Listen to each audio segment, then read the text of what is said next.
Thank you. Good evening. How's everybody doing this evening? Good, good. Well, it's wonderful to be here at the Asia Society of Texas. Thank you, Marty, for that introduction. I also want to thank Bona and the Asia Society for organizing this event, and Marty, Charles, and Mickey for all the support they've given to this important organization.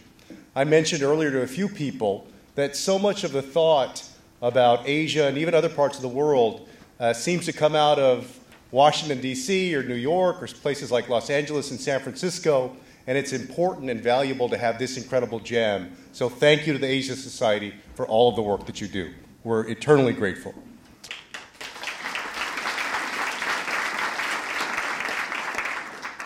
I represent my hometown of San Antonio in the United States Congress. I have the main San Antonio district.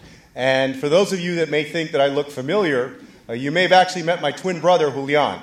I have a twin brother that was mayor of San Antonio for about 5.5 years and then served in President Obama's cabinet as Secretary of Housing and Urban Development for about 2.5 years. My brother and I are twins, but in case you do meet him and you wonder how to tell us apart, just remember that I'm the better looking one.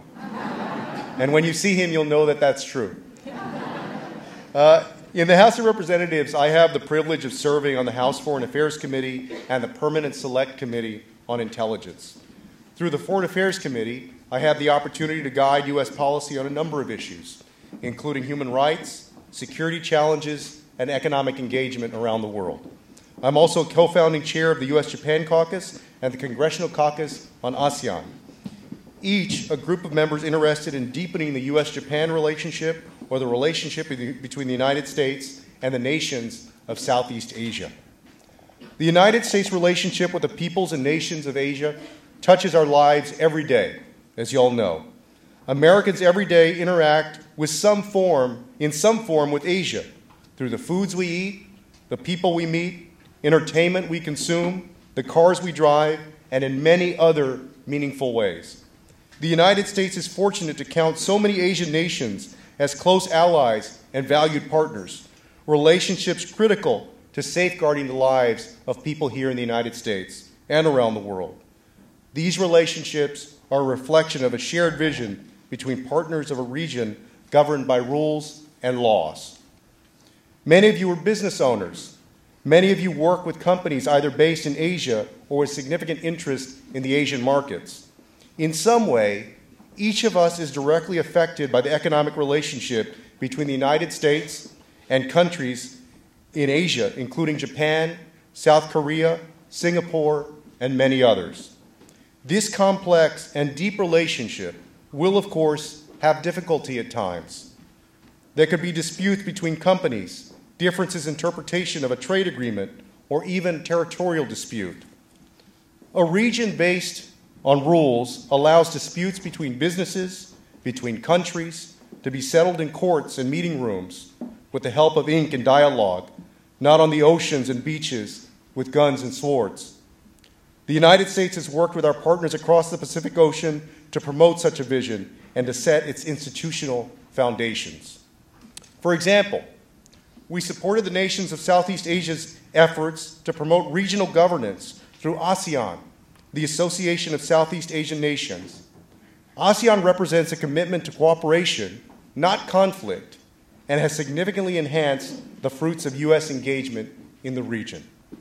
The stability and predictability of such a system is why Texas is the top exporting state in the United States, with over 1 million jobs reliant on our exports. That's something as a state that we can all be very proud of. Japanese companies invest in car manufacturing, high-speed rail, semiconductors, and even convenience stores. Texas and Australians collaborate closely in energy, construction, and agriculture.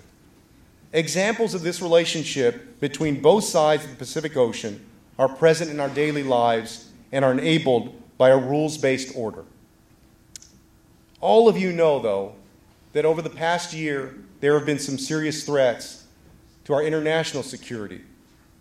You know that there's been a situation developing on the Korean Peninsula over the past year, a conflict. A war on the Korean Peninsula would threaten the peace and stability that has led to so much prosperity in the United States. Millions in Korea and Japan would be at risk, including hundreds of thousands of American citizens and service members who live there. The United States itself would also be placed at risk if such a war were to escalate.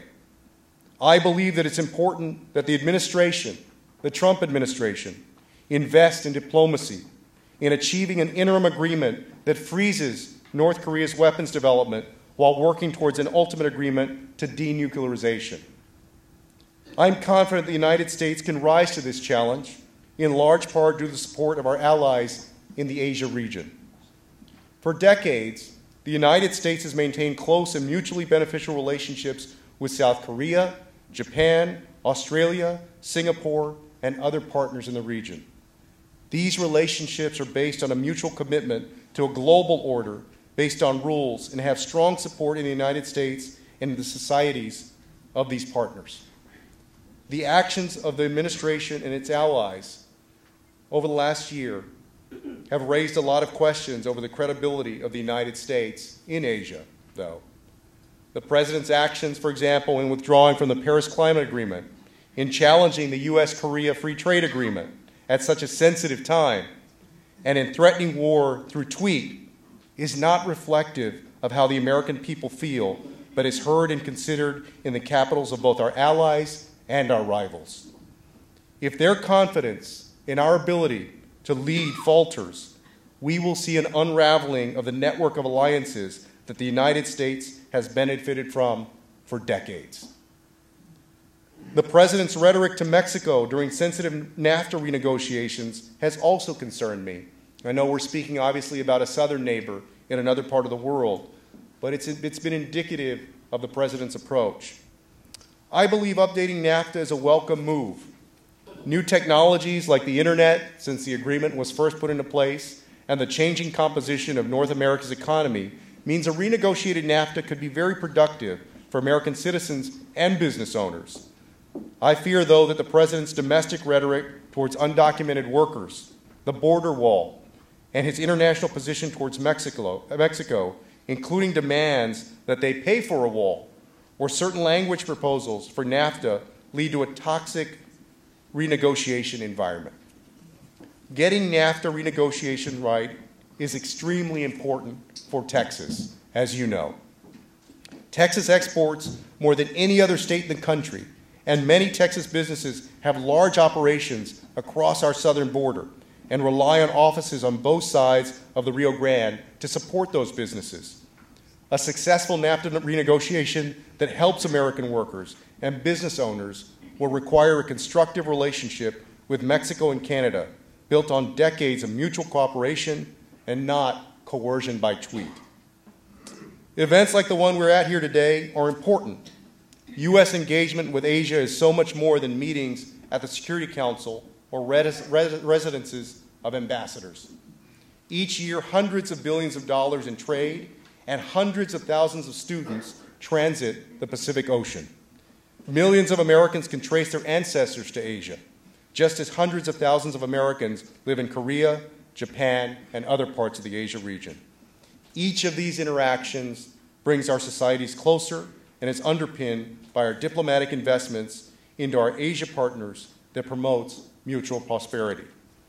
I ask each of you, when you have conversations with political leaders, both in the United States and in Asia, with business leaders and with our fellow citizens, to emphasize the value of diplomacy and our continued partnership with our allies in Asia. We enjoy the fruits of this peace, and I imagine we would all regret it if it were to vanish. Thank you again for having me here. Thank you to the Asia Society for all of your work, and I look forward to our conversation. Thank you.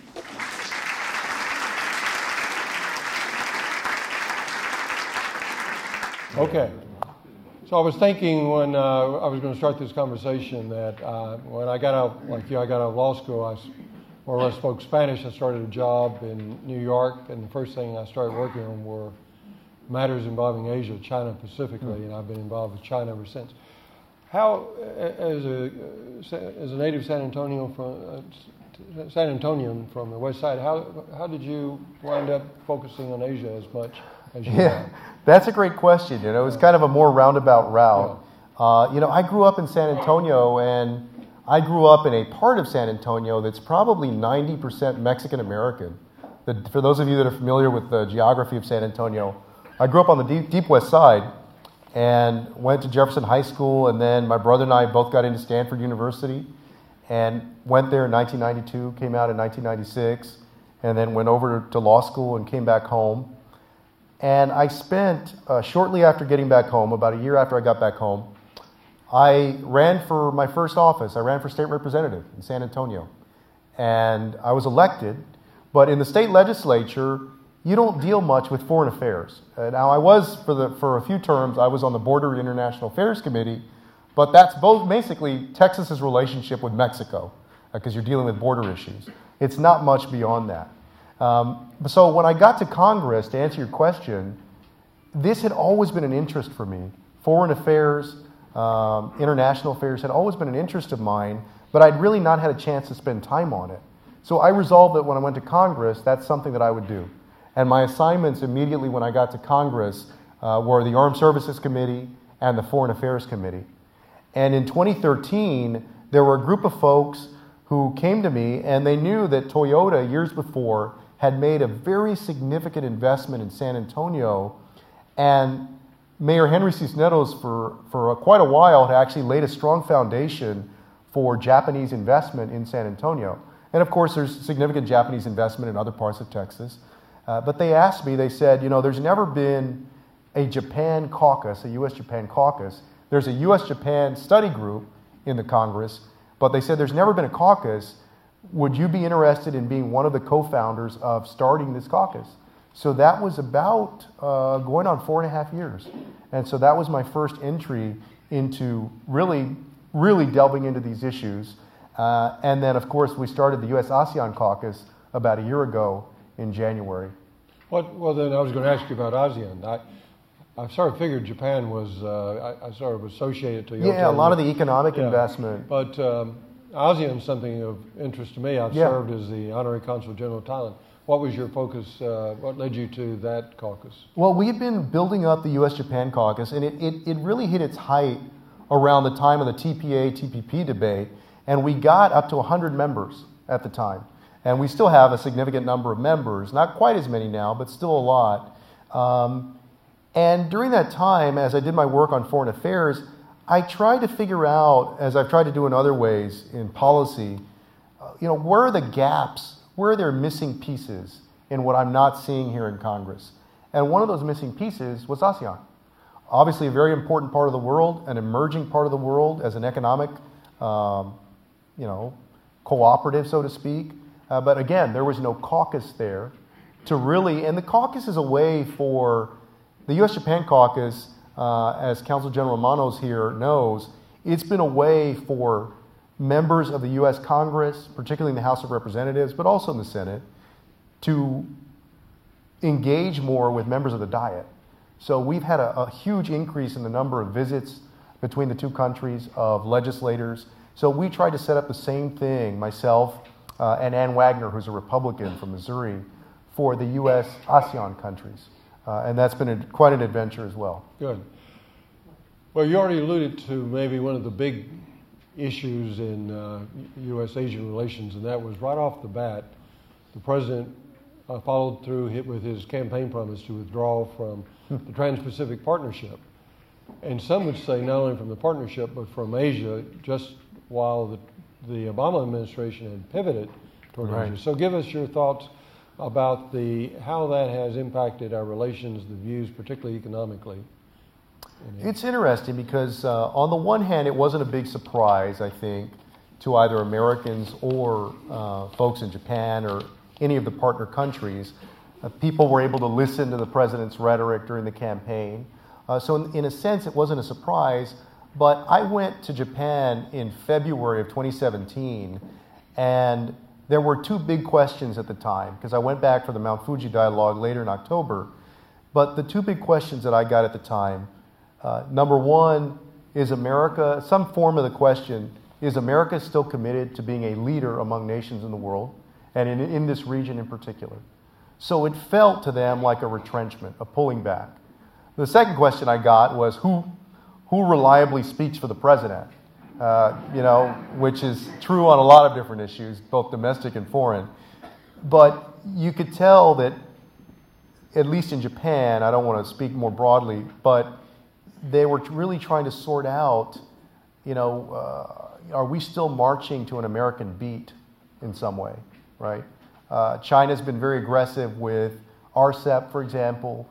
They've tried to deeply engage with the Southeast Asian nations.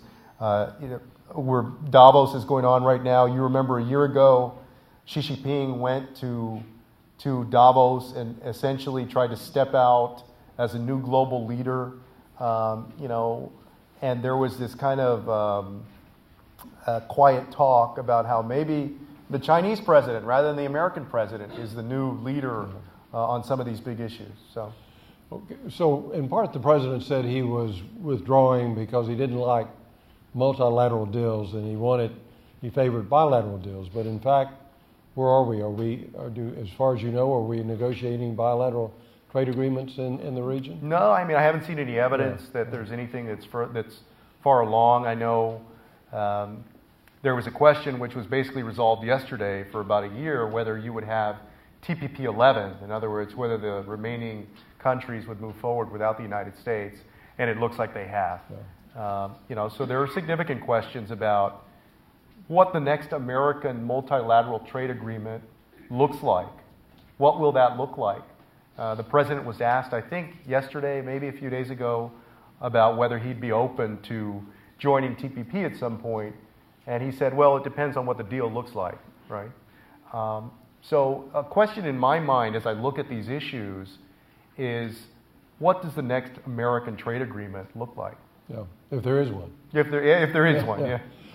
Well, the other big issue that you also mentioned that we cannot skip over, of course, is North Korea. So I wanted to explore that a little bit further. In the past few days, of course, there's been a apparent thaw between the North and South with the Olympics, and there's been more of an emphasis on economic sanctions. But there has been some very significant rhetoric saying that unless the North Korean regime gives up their nuclear program, that there has to be a military solution. And that seems, for many people, for all the reasons you alluded to, the loss of life. Very dangerous. So do you think we're heading in the right direction, that we're not, that the administration's not focused on a military solution? Well, I can't say yes to that question. I can't say that they're not focused on a military solution. Is there a good military solution? At this point, it appears as though North Korea has nuclear capabilities, and the only question is how effectively and how far they can fire those missiles. For example, whether they can hit the mainland United States, whether they can hit Hawaii. But I'm pretty sure they can hit Japan and South Korea if they wanted to. So the danger is incredible. You're dealing basically with nuclear power at this point. There's a lot of frustration with this issue because many folks will argue that diplomacy failed. I would argue that our approach for the last many years has not been diplomacy, it was isolation, basically. And those are two different things. When the six-party talks failed, we basically moved into a period of isolation. Now some people will come back and say, well, or at least imply, maybe we should have taken military action at the time. That point has bugged me enough so that I made a statement in the Foreign Affairs Committee where I basically said, well, let's go back to 2005, 2006, when we were knee-deep in two wars in Iraq and Afghanistan. The prospect that you were then going to go start a third war with North Korea, I think, is not very credible. The idea that either an administration, in that case the Bush administration, or that the American people were going to tolerate a third war simultaneously, I think is not realistic. And of course, in terms of tolerate, there's also a question of how China would react if we had initiated a war. No, absolutely. And their position was interesting. There was a point earlier in the year, actually, it's 2018 now, a few months back, there was a point at which the relationship or the tension between North Korea and the United States felt the same way it feels when you're in school and you see two kids on the schoolyard who are nose to nose, who you feel are about to fight, and that somebody's going to throw a punch, and you're kind of recoiling because there's a lot of tension. To me, it got to a point where it felt like that. And then, it seems like there's been some backing away. And I'll say this publicly because I said it to the Secretary of State about 6 weeks ago. There have been other stories like this. Now there have been stories in the news about the United States building up for a potential military strike against North Korea. I spoke to a reservist in San Antonio at Lackland Air Force Base who told me that his deployment unit manager, a sergeant, had told him, this was in December, that they should be ready to activate for North Korea in March. Told him that you could basically, and I said, well, was he just pulling your chain basically? Was he kidding with you? He said, no, this is the guy that tells us when we're going to go off, we're going to activate, and we're going to go somewhere. And I asked Secretary Tillerson about that. I said, are we getting ready to go to war with North Korea? And he gave me his answer, which he's done, about all options being on the table. Well, since then, there have been some other stories. I think The Guardian ran one, the New York Times ran one, about the military preparations for North Korea. So that's why I say I can't answer your question that this administration is not preparing for a military strike. I can't say that the answer is no. Earlier we talked briefly about the impact of implementing THAAD, the Terminal High Altitude Area of Defense. Could you comment on that? Your thoughts? Yeah, for the United States, we see it as an important element in defense against ballistic missiles. Of course, in South Korea with the new president, I was there just as President Park was, her presidency was nearing a tumultuous end. The approach from the new administration in South Korea has been a bit different, and I think they've kind of put a little bit of a hold, obviously, on the further deployment of the THAAD system. But, we've ramped up our military exercises with Japan and South Korea, with our allies there. And so the United States wants to make sure that we're prepared in case something breaks out. But the wisdom of a first strike, I think, is highly questionable on our part. Besides those big two issues, the overarching issue seems to be the rise of China, economically, militarily. They've certainly, as you alluded to in your remarks, China, with the remarks of Xi Jinping at Davos last year, they're taking what many Chinese would believe the rightful place of the Chinese globally. How do you see our bilateral relation? Our fellow Houstonian, George Bush, for decades, it says that is our most important bilateral relation. Yeah. But we do have some sensitive issues. We have the trade issue, we have the South China Sea issue, but on the other hand, we're somewhat dependent upon China in so many ways. No, you're right. I think China's our number one trading partner. Obviously, a big holder of our debt. Everybody knows that. So it's an incredibly important relationship that's fraught with a lot of complications and a lot of disagreements on big issues, and some of them that you mentioned.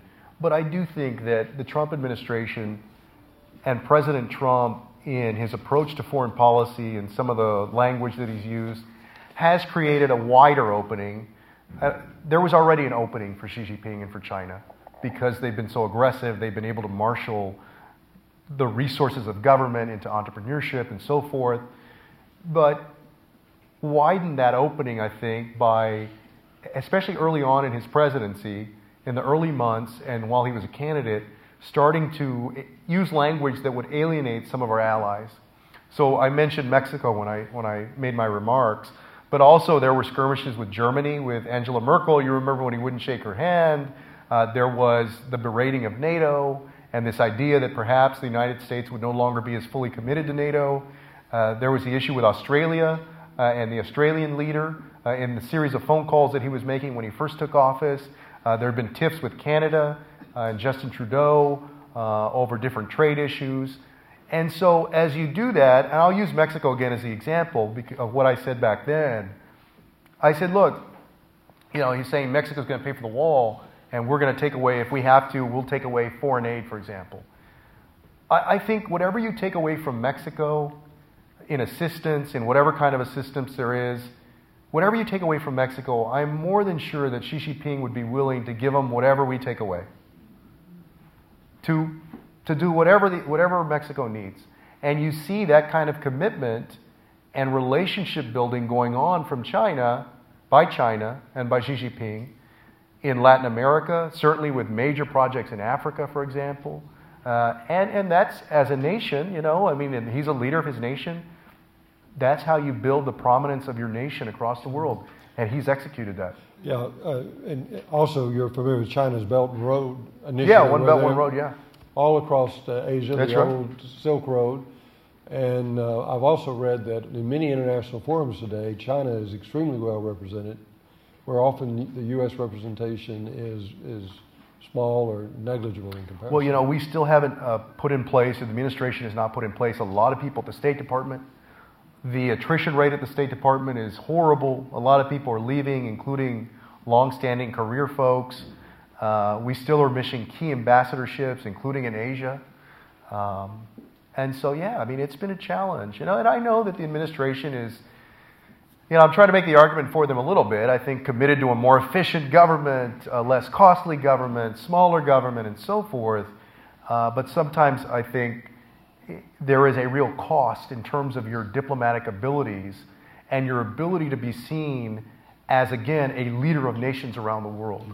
When you are not fully represented and when issues are not getting addressed, or when you have on controversial issues, and this has been a big problem, Charles, I'm sure you know this, but on any controversial issue, you'll get 3 or 4 or 5 different answers out of the White House.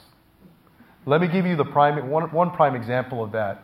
Last year, you remember the first time during the Trump administration that Prime Minister Netanyahu came to the United States. He and the president had a joint press conference, and at that press conference, there was an allusion to the United States shifting its position away from a 2-state solution and now moving it to a 1-state solution. And during that press conference, I believe, first, the Secretary of State was not there, but also the Secretary of State, I think, was flying somewhere else. And the next day, the UN ambassador, Nikki Haley, I think, had to come forward and say, no. Our position is still a 2-state solution, but we essentially what we want to happen is whatever the parties agree to, basically. That was one indication. The Rohingya issue also was another example of where you heard 2 separate things. Nikki Haley used language, that was basically very tough, that called it ethnic cleansing. And then Rex Tillerson was asked about it, and he made a comment where he wouldn't use the terms ethnic cleansing, and also said that we had to have strategic patience, basically. So I think when leaders around the world come to believe that there isn't one solid principle or answer or approach that you've got, that really weakens your position. Because that's why in Japan they were asking the question, we're hearing 2 or 3 different things. Who speaks for the president reliably? Congressman, one more thing struck me recently. I was speaking to the Chinese ambassador, and we were talking about something in Washington, and a question came up. And he says, we've got we're focusing on a 50-year plan. Sometimes it appears to me in Washington it's hard to focus on what's going to happen. But we don't even have a 5-day plan. Yeah, so. Yeah. That seems to me a huge problem. I think the rise of China is very important for the world, but it's also disturbing that sometimes the U.S. does not have that long-term strategic focus, or at least it appears that way. No, you're right. Especially in the last several years, this Congress has been very gridlocked. Democracy obviously is sometimes a messy thing, a good thing, but a messy thing. And so there does require a lot more interaction among people with differing views of the world and on these important issues. It just seems like in the last several years, the Congress has hit a new level of gridlock that's unhealthy both for the democracy and our relationship for nations in the world.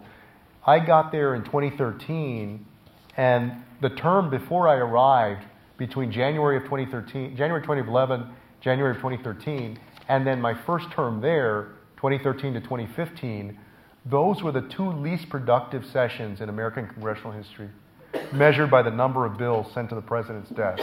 I don't know where the last session stands. I haven't checked, but it just shows you that the wheels were basically coming to a grinding halt. Yeah.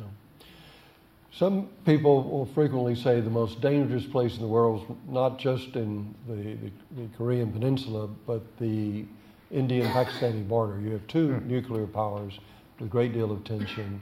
And of course the president... Who have had skirmishes in the past, obviously. Significantly. Right. And the president famously started this year with tweeting about Pakistan, saying that we're going to cut off our aid. There are some real issues we have in Pakistan. Yeah. No, I think it's absolutely fair to say that we need to be tough with Pakistan on helping us root out terrorism. That is true. At the same time, I think we need to be mindful of the role that foreign aid plays, both in relationship building, and also in maintaining a certain balance and order in that region. It's a tough issue. I mean, it's a tough one because it's true. I mean, I think there's cooperation that we would like to see from Pakistan and things we'd like to see from Pakistan that we don't.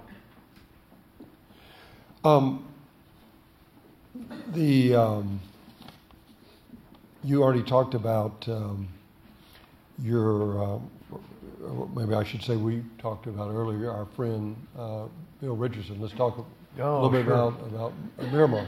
He pulled out of that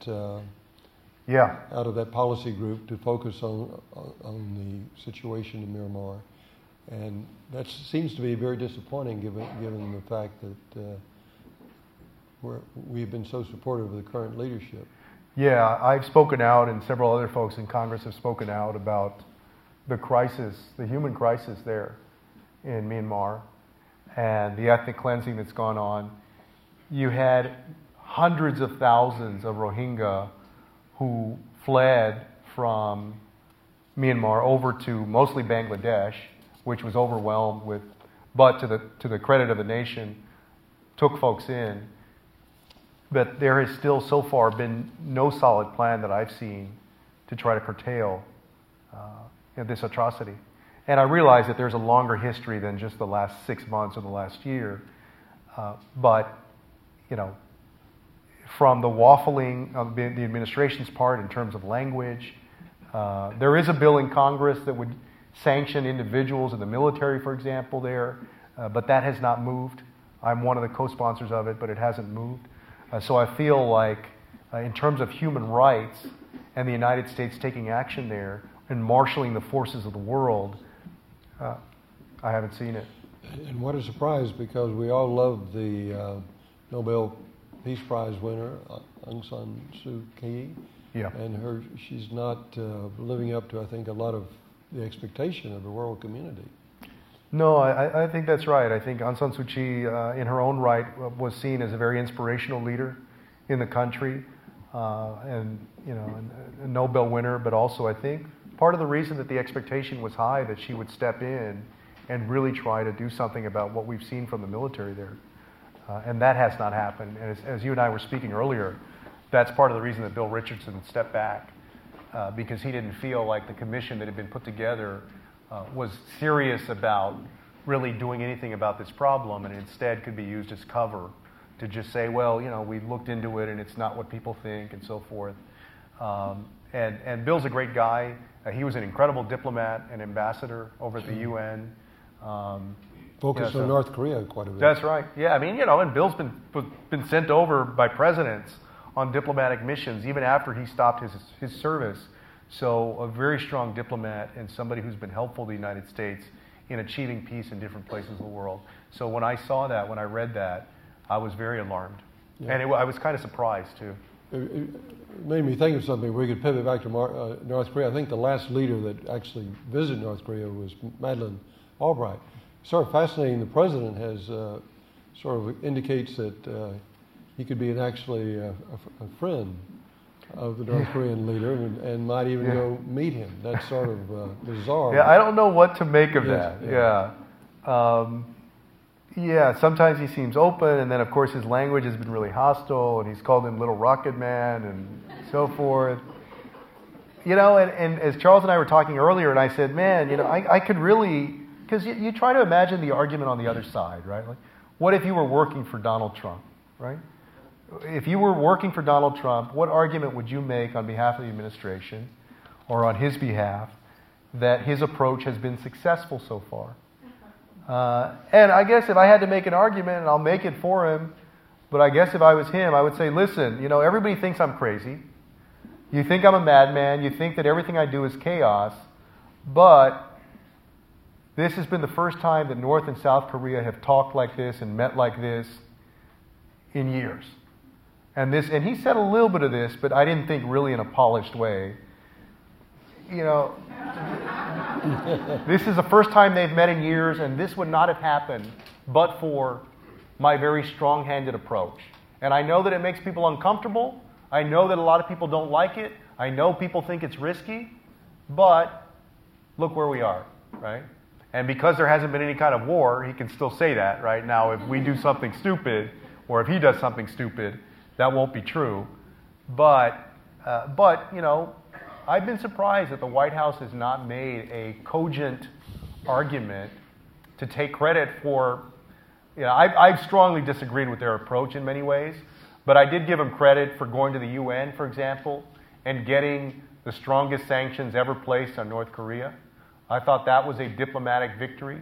I thought they should be building on that rather than fighting it out over Twitter. But listen, you know, now that, I mean, North and South Korea have been talking, there is an argument for the president to make that there is some success in that approach, even though it seems very scattershot. Yeah. Well, I agree with you, and I think obviously the twisting of the economic sanctions, but apparently you read that the Chinese and the Russians are still violating that. And that's probably too broad to say the Chinese and the Russians, but there are companies that are doing so. Yeah. But I'm reminded how difficult it is difficult to protect that. We, the U.S., we cannot control everything that comes into the U.S. We cannot stop the flow of drugs, so sometimes that's difficult to do. Yeah. No, you're right. And China has said, for example, that it's hard for them to control every single undercover business, basically, that's going out there and doing trades and stuff, or doing business, basically, in North Korea. But our success in applying diplomatic pressure and economic pressure rests in their cooperation because they make up such an incredible 80% or more of the economy of North Korea, trade with China. Let's go back. I wanted to stay with ASEAN, since you're on the ASEAN caucus and it's made of Southeast Asian countries.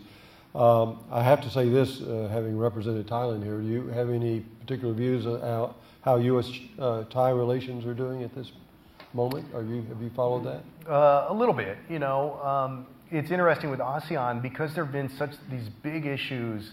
You know, some of the nations, for example, have had territorial issues with China, and as we mentioned, the South China Sea and everything that's been going on there. So that's been a big issue that we've been working on and following. Of course, the Rohingya issue, the issue in the Philippines with Duterte and the extrajudicial killings has been something in terms of human rights that many of us have spoken out about.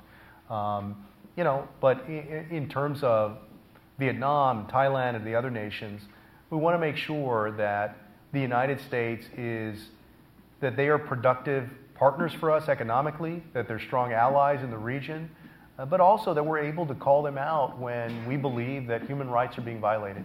So for Thailand and for all of the nations, that's kind of been our approach, is basically make sure that we create a forum so that there is more dialogue between their legislators and ours, that we strengthen economic relationships. But when we see a violation like the Rohingya issue, it's hard. You can't just not say anything because you're part of the ASEAN caucus. In fact, I think you have a greater responsibility at that point to speak out. In that sense, this caucus has been more challenging than the U.S.-Japan caucus because you have, obviously, it's a multi-nation group with ASEAN, so you've got thornier issues that have come up. A lot of people don't realize that we're all aware of how big the China market is, but if you take the aggregate ASEAN market, it's just equals virtually China. But I'll say something personally. I spent a few years trying to stay out of Vietnam, and yet my law office is open an office in Ho Chi Minh right. City. So that to me is one of the big surprises, the growth, how Vietnam has really pivoted and sort of to a great extent following the China model.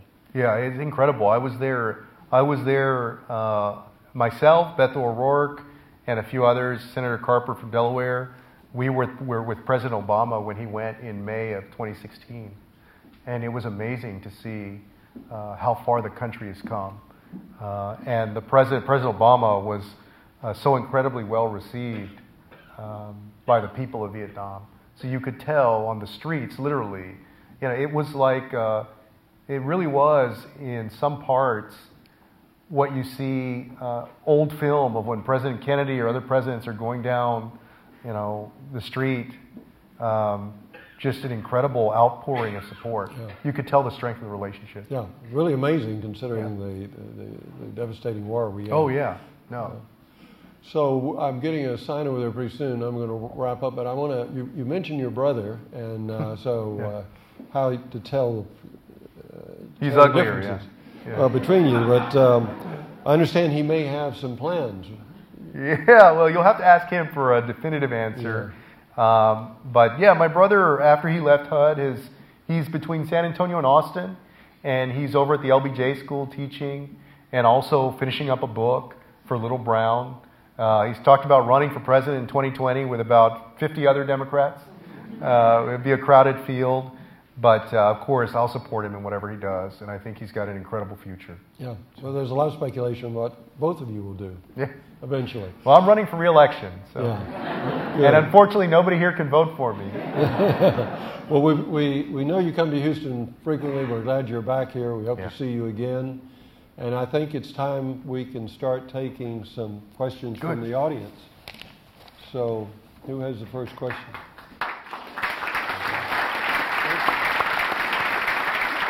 Alan.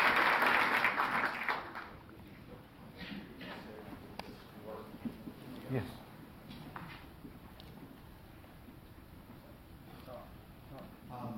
Congressman, two questions. Yeah. Number one, the administration has punted the Iran nuclear deal supposedly back to Congress to play a role. As someone that supports the deal, I'm very concerned with congressional involvement in this deal. And I'd like for your comments on it. The second question is, you mentioned Russia, but we have to somehow have diplomacy with Russia. It's very important. This administration is going to find it very difficult with the probes going on to conduct a normal policy. From your observations on the committee, what kind of policy or what kind of role do you see Congress in helping to shape Russia? On Russia policy, man, that's a good but tough question. The first part on the Iran deal, I still believe, and of course I could be wrong because, with this administration, things can change quickly, this Congress. But I still believe that the U.S. will remain, that the deal will remain in effect. I don't see it going, I don't see it changing, I don't see it going anywhere in a significant way. The purpose of the deal, and I supported it also, was to keep a denuclearized Iran. And by all accounts, by the studies, by the reports, by the inspections, that is what we have right now, a denuclearized Iran. And so unless that changes somehow, I think that we're going to stay where we are. That's my prediction. And again, there is a danger for any president in any administration that you have too many hot things going on in the world. And with North Korea going on, even though the president doesn't like it, but this issue with Russia that's been going on, there are a lot of hot things going on in the world, and I don't see the president.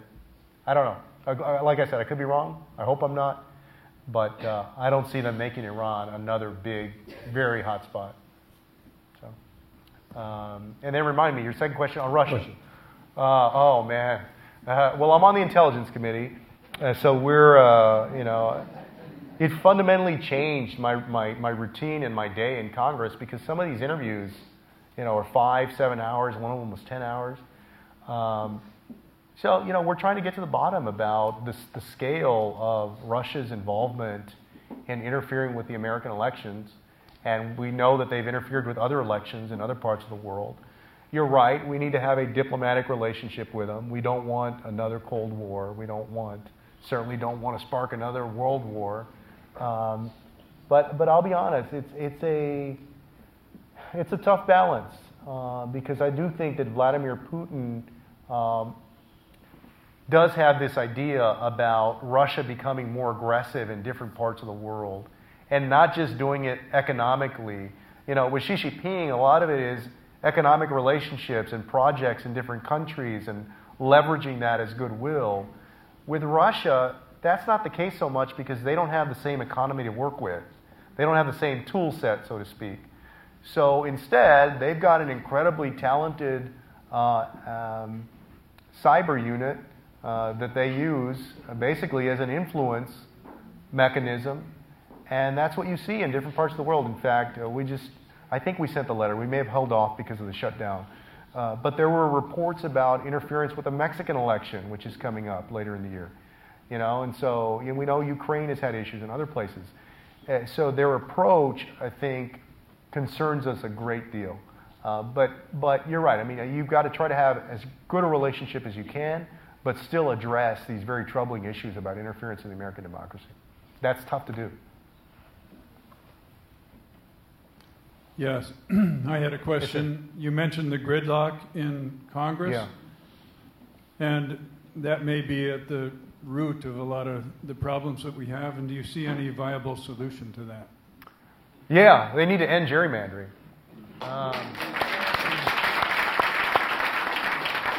And I know that you said a viable solution. I actually think there's a Supreme Court case now that's been taken up, I think out of Wisconsin maybe, on the issue of gerrymandering. And in different parts, right? In different states where it's been challenged. But I don't believe that any politician should be drawing political districts any longer.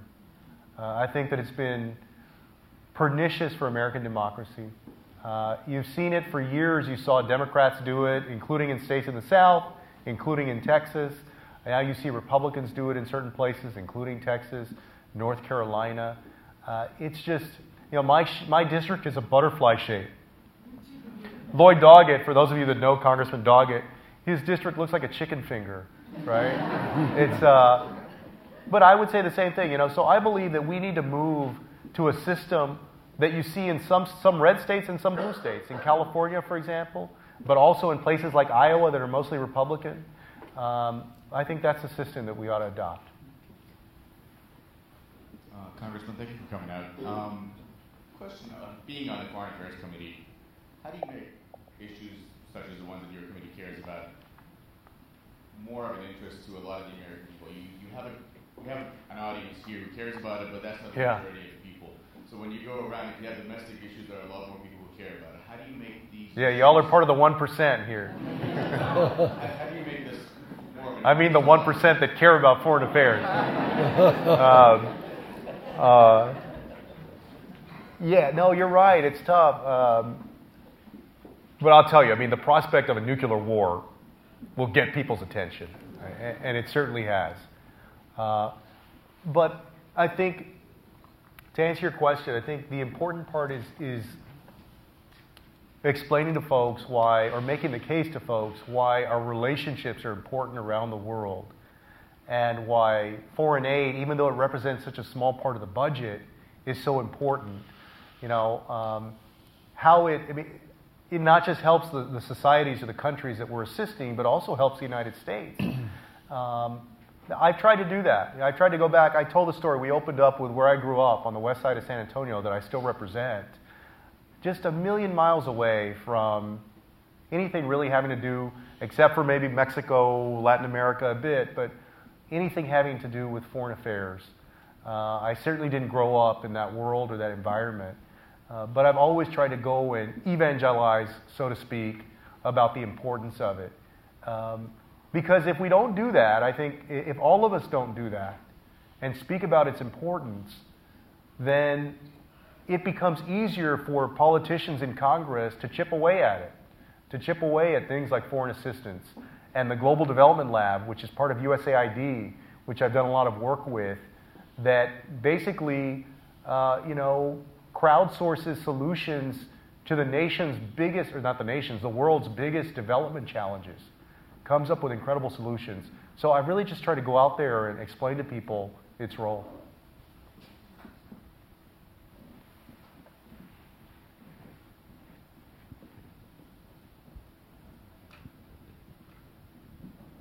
Thank you so much. It is recognized established power is Russia and rising power China. Rather than it's North Korea issue, so it's China Sea issue is serious in terms of a long-term view. So how does the U.S. government commit to a future equilibrium balance in Asia countries? Economic balance? It's economic and military. It's both sides. Yeah. No, you're right. I mean, that's an interesting balance. Of course, China is our largest trading partner, incredibly important to our economy as we are to theirs. But we also have, obviously, military considerations and issues where our two nations disagree. For example, China was obviously very concerned about any kind of first strike with North Korea. In fact, they were also concerned about the further deployment of the THAAD missile defense system in South Korea. We also have issues with the militarization of islands in the South China Sea. Japan had the issue with the Senkaku Islands and the East China Sea. So we've got to be able to figure out a way where we still have a very productive and, in that sense, friendly economic relationship, but we also have to resolve these very thorny issues. And all of it, I think, happens mostly through diplomacy, as it should. But it's been interesting watching the past year because this North Korea issue, I think, has also brought folks together, nations together, in a way that you didn't necessarily have before this became such a pressing issue. One of the silver linings, if there is a silver lining, has been that we've been working with not just Japan and South Korea, but also with China on what could happen if something in North Korea does flare up. So that has been a silver lining. But China for a long time, I believe that China economically will continue to rise, that its prominence on the world stage will continue to grow, and that it will continue to be an important nation to the United States.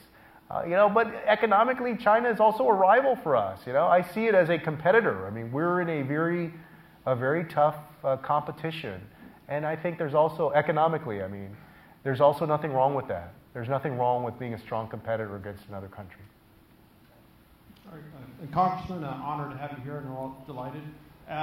When you mentioned, North Korea, if we think in terms of, what happened with Saddam and then with Gaddafi in Libya, the two of them, he's not achieving nuclear weapons.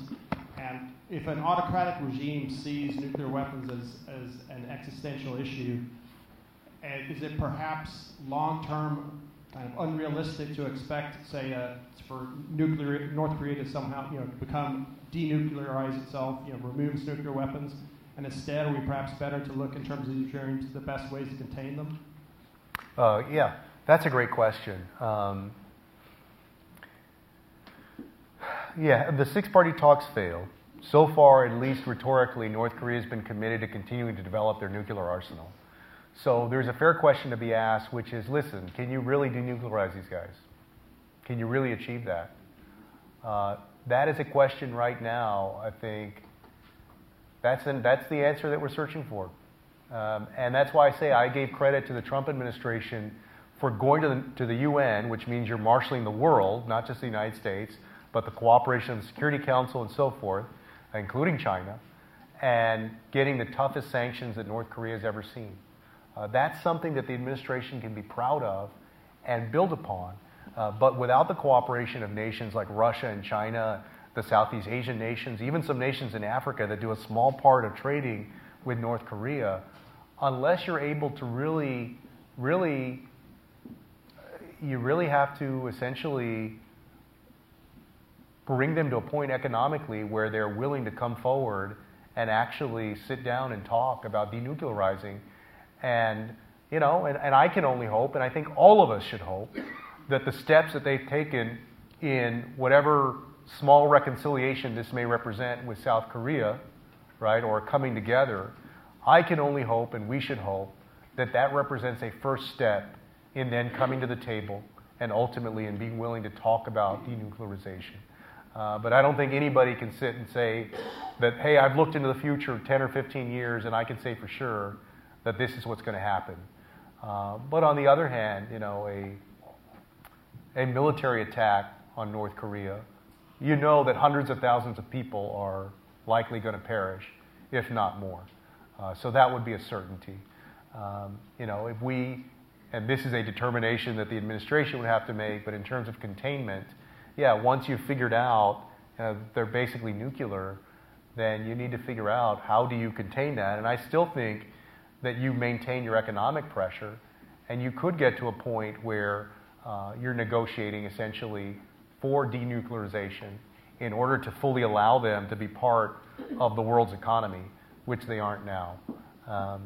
So you all know, I mean, it's a very, all around, it's a very thorny and very tough issue to deal with. But I'm fairly confident of one thing, which is the solution will not come over Twitter or Facebook or any other social media enterprise.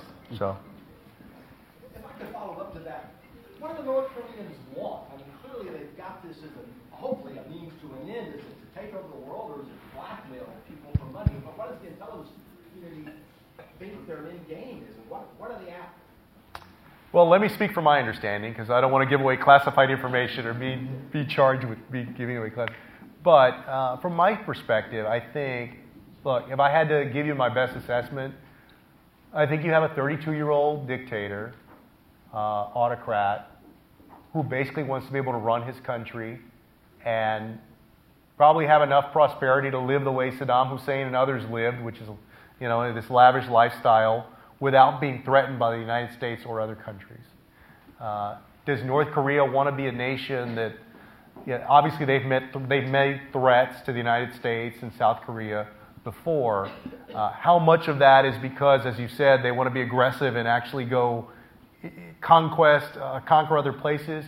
And how much of it is because this guy wants to feel like he's secure in his job there as the autocrat, and he's not having to worry about the United States or South Korea or anybody else, or China even, right, trying to replace him? I can say this, that we don't, even the intelligence community doesn't have all the answers to that. But I think whatever solution we come to, those are some of the questions that folks are asking. All right, Congressman, we have time for one I just last have one question. small question in that direction. I don't quite understand. I'm here. I don't quite understand our State Department's position in terms of diplomats. And this gentleman's question, what do North Koreans want, when we don't have a core over there talking to them, or even pushing forward the NATO paradigm? I mean, there's no conversation, and I'll tell you, I'm a Rachel Maddow fanatic. Well, you may be missing her program. Yes, I'm missing her program, but I can get it on Sling at 11. But we're not talking to them. I mean, the Korean analysts have said, the strategic analysts, we're not talking to them. We don't know who this autocrat is. We've made assumptions of who he is and what he may want. But how can we push a paradigm if we're not cultivating or having any form of diplomacy? And I don't understand, and maybe because my understanding is just so lay, why Congress is enabling this position from this administration. Have you seen who serves in Congress up there?